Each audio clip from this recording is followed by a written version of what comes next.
High everyone, welcome back to my channel. कसे आहात तुम्ही सगळे? आय होप स्वामींच्या कृपेने तुम्ही सगळे खूप छान असाल। तर इथे मी बॅग पॅक करते, तुम्हाला दिसतच असेल। तर आता जयपूरला जाण्याची वेळ झाली आहे आणि गावी भरपूर फिरून घेतलं, मजा केली। गावाकडचं सिंपल रेसिपीज केल्या, मस्त जेवण वगैरे छान गावाकडचं खाल्लं आणि आता आम्हाला जायचं आहे जयपूरला। तर आत्ता गावी आहोत, तिथून पुण्याला जाणार आणि पुण्यावरून दुसऱ्या दिवशी संध्याकाळी ट्रेन आहे जयपूरला जाण्यासाठी। सो मग आता ते सगळं तुम्हाला या व्लॉगमध्ये बघायला मिळेल आणि ह्याच्यानंतर मी तुम्हाला देवपूजा दाखवते। आता त्यानंतर जेव्हा सुट्टीवर पुढच्या सुट्टीवर येणार तेव्हाच देवपूजा तुम्हाला बघायला मिळेल। तर आत्ता फक्त एक क्विक तुम्हाला लुक दाखवते मी आजच्या देवपूजेचा।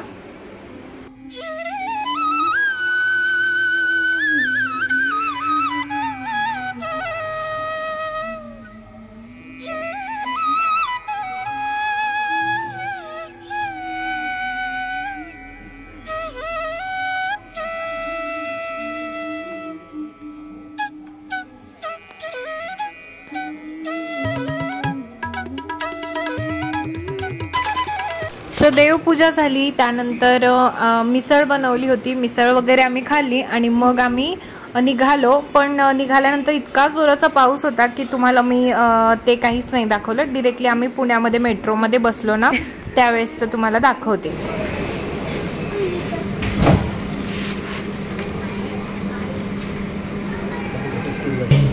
कृपया उतरताना सुरक्षित अंतर ठेवा। अगला स्टेशन मंडई। कृपया उतरते समय सावधानी बरतें। Next station. घरी पोहोचलो, मग संकष्टी होती तर मम्मीचं हे चालू होतं, पूजा वगैरे करत होती मम्मी आणि त्यानंतर मग जेवायचं होतं।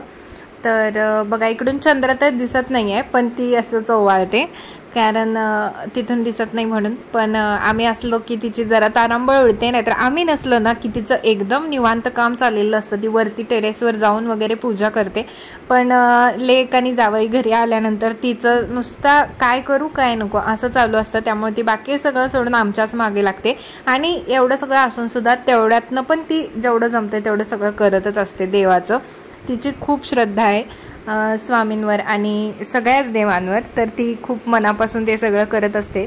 तिच्यामुळेच मला म्हणजे असं स्पिरिच्युअल गोष्टींमध्ये माझा इंटरेस्ट तिच्यामुळेच वाढला आहे। तर इथे तुम्हाला मम्मीची पण पूजा दाखवते त्या दिवशीची।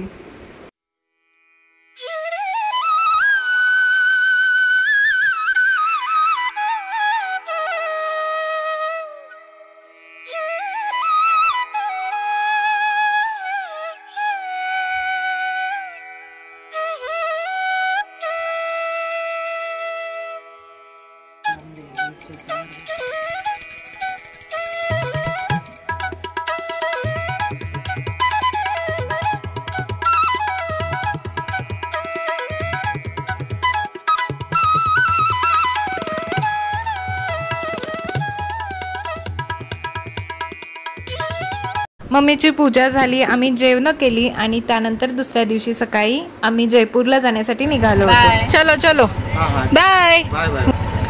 काय काय माझ्या फोनची वाट बघू नको, तू फोन कर स्वतःहून। ओके ओके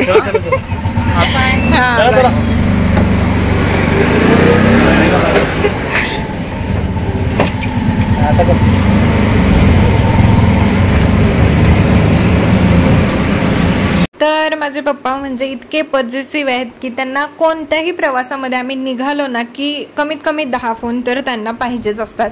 तर सुरुवातीला जेव्हा लग्न झालं ना त्याच्यानंतर आम्ही फिरायचो तर त्यांचे कंटिन्युअसली फोन चालू असायचे आणि सूरजला या गोष्टीची सवयच नव्हती।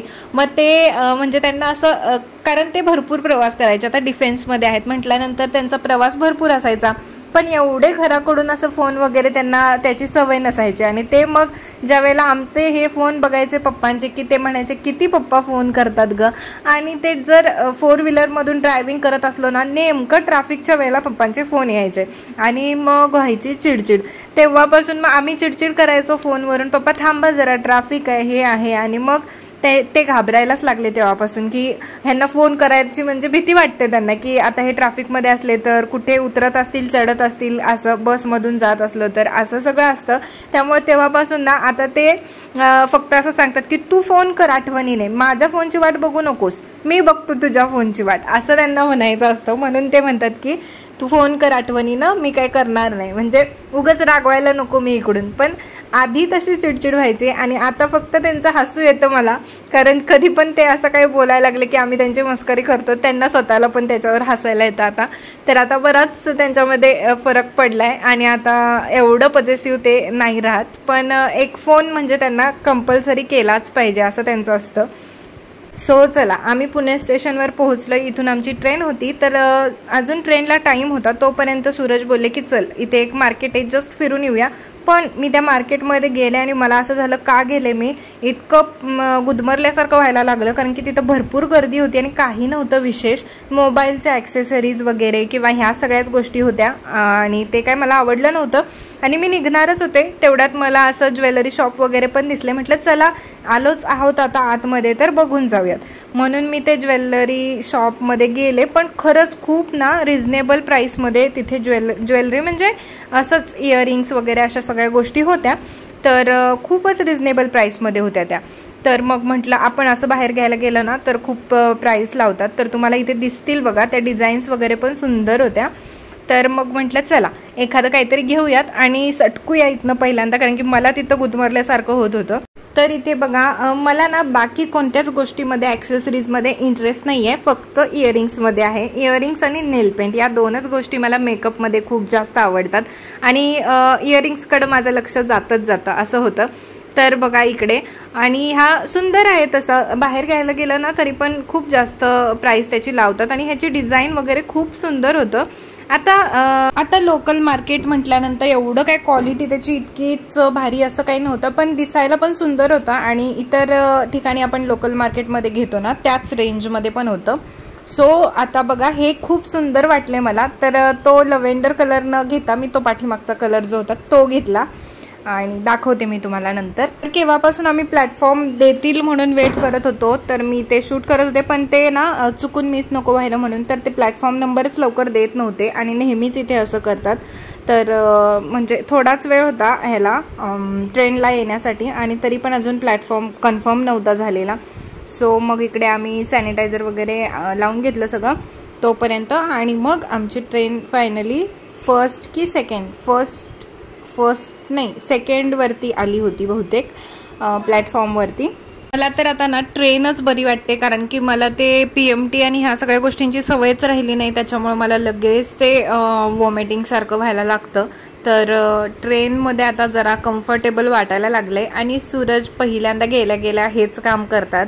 ट्रेनमध्ये गेल्या ना जागा मिळाली की पटकन बॅग ठेवून घेतात, कारण आमच्या बॅग्स खूप मोठ्या असतात आणि इतरांच्या छोट्या छोट्या बॅग कुठेही ॲडजस्ट होतात, पण आम्हाला ते जर दुसऱ्या कोणी जागा घ्यायला नको असं म्हणून ना ते पहिल्यांदा बॅग्स ठेवत असतात. त्यानंतर इथे आल्या आम्ही कॉफी घेतली ट्रेनमधली आणि मग तुम्हाला मी नजारा दाखवते खिडकीमधून. किती सुंदर होता, पावसाचं वातावरण झालेलं आणि ही हिरवळ, तर इतकं छान वाटत होतं हे वातावरण. आणि मला आता ट्रेननी प्रवास खरंच आवडायला लागलाय. ते काही तकतकच नको, जाऊन बसा निवांत झोपा वगैरे, छान वाटतं. आणि ना मला काय माहिती काय, पण इतर कोणासोबत प्रवास कितीही चांगला कितीही सुखकर प्रवास जरी मला अवेलेबल करून दिला ना, म्हणजे AC ची गाडी असेल काही असेल तरी पण मला ना ते नको वाटतं. मला फक्त सूरजसोबतच प्रवास करायला, कितीही लांबचा प्रवास असू दे मी तो करू शकते, कम्फर्टेबली करू शकते आणि तो त्यांच्यासोबतच मला कुठलाही प्रवास करायला आवडतं. मला दुसऱ्या कोणासोबत कुठेही फिरायला आवडत नाही.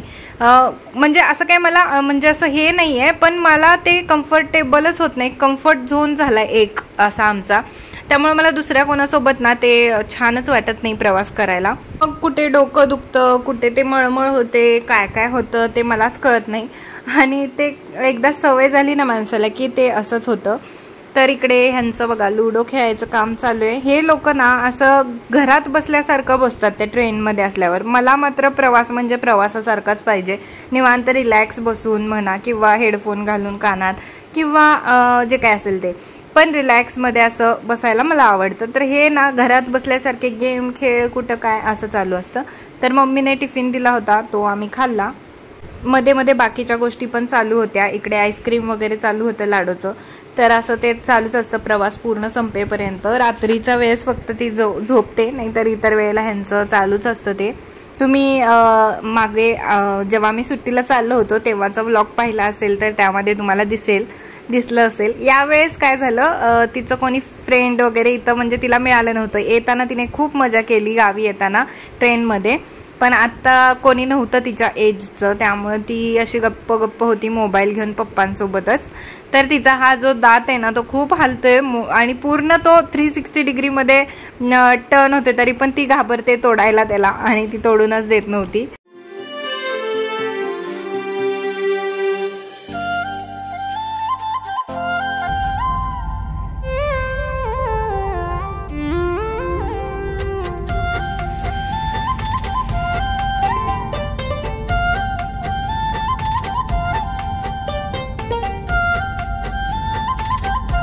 तर इकडे मॉर्निंग झाली होती आणि सगळ्यात आधी मीच उठले होते, मग सूरज उठले. मग आम्ही दोघं पण फ्रेश होऊन आलो आणि सूरजचे फेवरेट डाळ वडे घेतले होते त्यांनी. आणि कुल्हडच्या ग्लासमध्ये लस्सी मिळते, खूप सुंदर टेस्ट ऑसम होती त्या लस्सीची. आणि इकडे बघा मी हेच इयरिंग्स घेतले होते, तुम्हाला दाखवायचं मला राहिलं नाही, सो म्हणून मी दाखवलं तुम्हाला आत्ताच.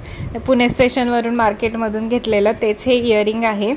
त्यानंतर आम्ही उतरलो जयपूरच्या स्टेशनवर आणि तुम्हाला काय सांगू, गरमी, अरे बापरे गरमी भरपूर होती इथे. आणि एसीच्या ट्रेनमधून उतरल्या जी अशी झळ लागली ना उन्हाची, म्हटलं चला आता चालू झाली आपली गरमी इकडची राजस्थानमधली. तर मग असं होतं आणि ट्रॅफिक पण होतं. तर असल्या गरमीमध्ये आम्ही जाऊन पोहोचलो घरी. आणि घरी पोहोचल्यानंतर जे पाहिलं, धूळ वगैरे इतकी घरामध्ये आली होती, कुठून आली कशी आली माहीत नाही. सगळं पॅक करून गेलो होतो तरीसुद्धा भरपूर धूळ आली होती. तर तुम्हाला ते सगळं मी नेक्स्ट व्लॉगमध्ये दाखवेनच. आणि तर आजचा हा व्लॉग मी इथेच संपवते. सुट्टी संपलेली आहे, स्कूल चालू होणार आहे, रुटीन व्लॉग्स मला चालू करायचे आहेत. तर बघूया आता कसं मॅनेज होते. सो चला तर मग भेटूया आपण अशाच एका पुढच्या व्लॉगमध्ये. तर हा व्लॉग कसा वाटला ते नक्की सांगा. आवडला असेल तर व्हिडिओला लाईक करा आणि चॅनलला सबस्क्राईब करा. चलो बाय बाय.